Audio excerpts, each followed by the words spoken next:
So that was the point about these theories of selfishness.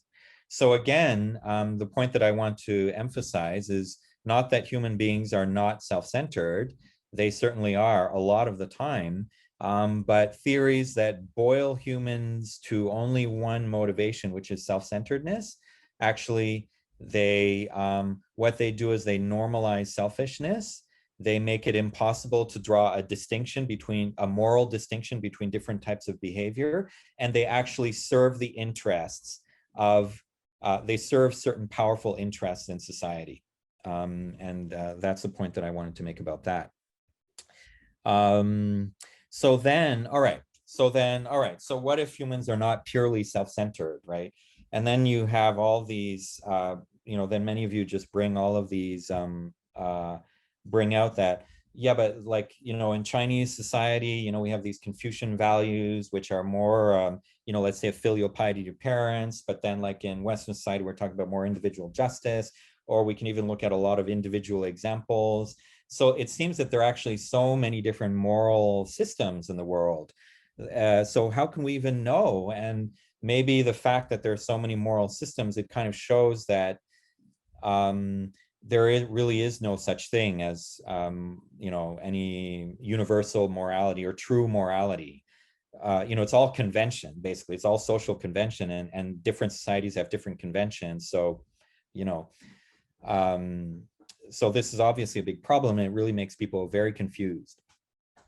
But I want to say one thing about that, because, right, this moral relativism is extremely widespread nowadays, precisely because of all the diversity, and we're exposed to so many different people who come from different cultures. We know that people have different standards, and we can appreciate that these standards often have their good reasons, so how could I say that this is really better than that?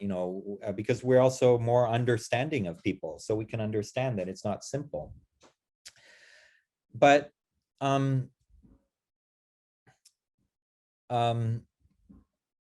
I think to think about morality, we should actually kind of separate it from all these rules. Okay, so society has different rules, and society has different moral norms. Society has many different rules,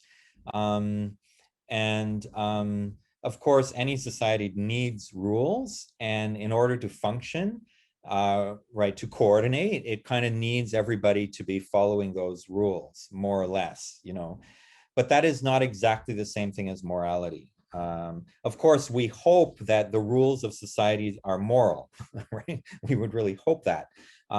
But I think we need to look at morality at a deeper level. And really, let's just think about it. And I think all of us really know what it is. All of us really know what morality really is. Now think about it. Think think of a mother with her baby, right? And all she cares is, she just wants her baby to be, she wants her baby to be surviving. She wants her baby to be healthy. She wants her baby to be happy. She wants her baby to grow well, okay? Any mother in the world, no matter what culture, no matter what society, that's what she wants for her baby. And the same goes the father for his child, okay? And extending that, so, me with my wife, me with my friends, right? What do I want for them, right? In my heart, I want them to be okay, right? I want them to be healthy. I want them to be happy. I want them to grow well. I want them to stay out of danger. And so I want to be with them in a way that's going to keep them out of danger, right? I want I want to be with them in a way that they're going to be happy, that they're going to be well. Anybody in the world, no matter what culture, no matter what society, they think exactly the same way. I have traveled around. I've lived in Pakistan. I've lived in the United States, in France, in mainland China. I've been to Africa. I've been to so many of these different countries. And no matter where they are, everybody has that basic moral sense, has that basic moral sense. This is what it's about. This is what it's about. So then, and then we know, so if we see, sometimes we see the news, right, about, oh, there was this woman who, like this mother who left her baby in the apartment while she was gambling or something like that, right? And then the baby died, or the baby fell off the balcony because she literally didn't care about her baby. And then she was gambling and then the baby died. And what do we think? That's horrible. Anybody in the world, no matter what their culture, whatever, they will respond exactly the same way. This is not, so this is not right? This is bad. It is bad. There are bad things that people do in the world, okay? And it doesn't matter, later we can understand this mother that maybe she had problems in her life, she had addiction, she had this and she had that, you know, whatever that can maybe help us to understand why she ignored her baby. But it doesn't matter, even though we might understand why, what she did was wrong, okay? We all know that. Everybody in the world knows what is right and what is wrong. In the deep of our heart, we know, okay? So then, now of course, you know, whether it's between me and my child or me and my friends, right? So if I care about them, or even me and society, right? Because, you know, again, if we see somebody who's like, you see somebody who fell down on the street, a stranger, you see a stranger who fell down the street and who is like bleeding and like in some convulsion and in deep pain. You won't feel happy to see that. Now, you're probably going to wonder, what should I do? And maybe you won't do anything. And if you don't do anything, and there might be good reasons for not doing anything. So we know a lot about a lot of controversies in China about that, right? But if you don't do anything, you'll feel bad in your heart. Why? Because again, you know what is right and what is wrong. So even when you're not doing the right thing, and there might be very good reasons for not doing the right thing, you feel bad because you have that moral sense in your heart. Okay. So this is really what morality is really all about. Okay. We have it in our heart. So in that sense, I totally agree with Mencius. Okay. When he said, you see the baby falling into the well, everybody wants to do something. Okay. Now, but then the question is, okay, so let's say with my child, with my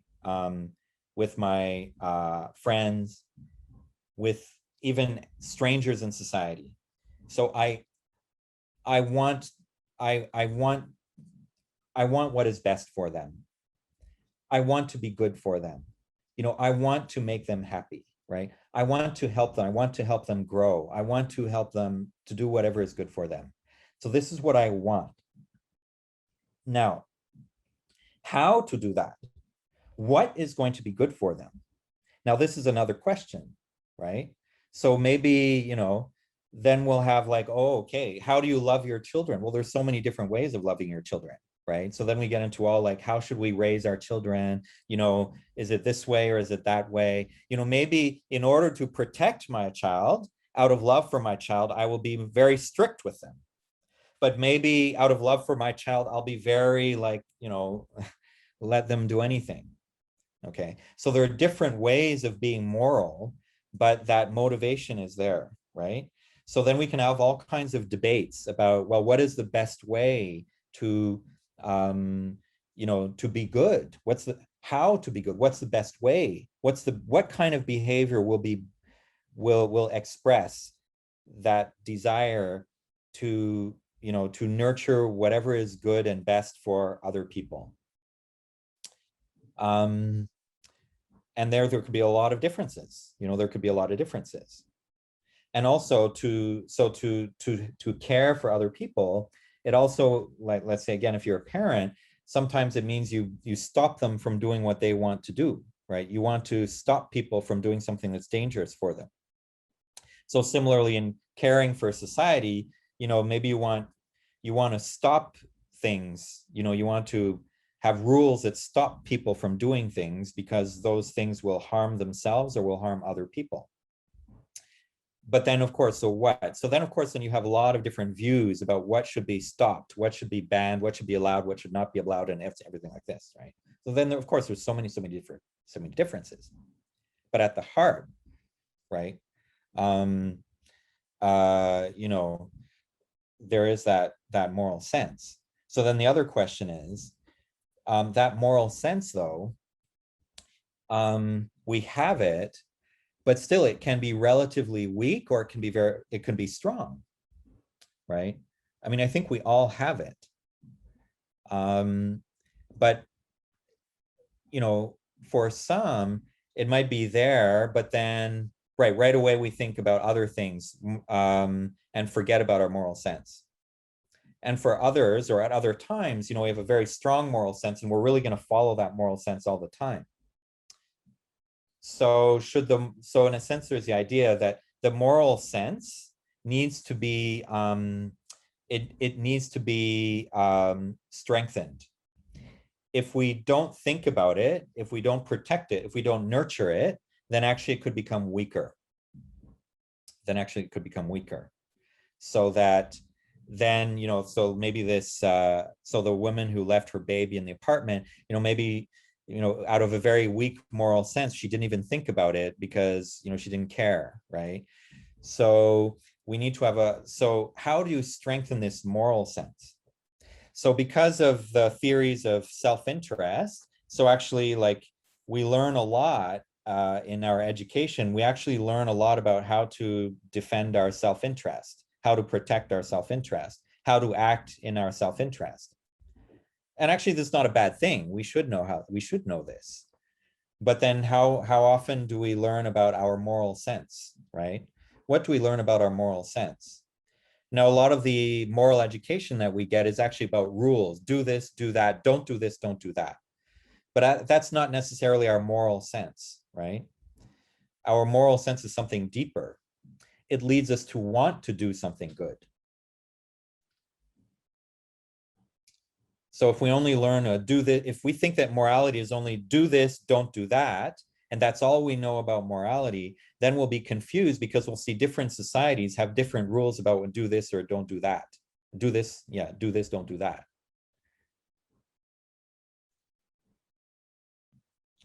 So we need to, so it's the moral sense, we could say, the moral sense that needs to be, that I think that's what Mencius is talking about, to develop that moral sense.